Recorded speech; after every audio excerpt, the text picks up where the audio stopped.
Hello everyone, in front of me is Nubia Neo 5G, and let me show you how to change keyboard language. First of all, open new message or any other area where you've got access to your keypad. So here it is.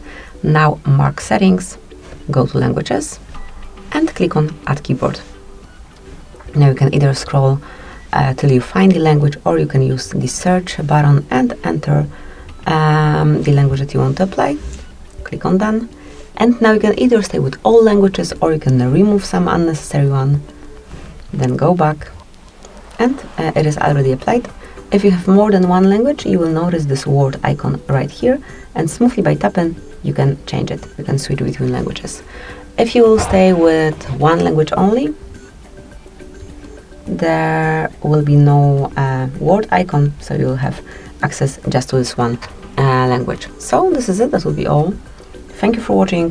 Please subscribe our channel and leave the thumbs up.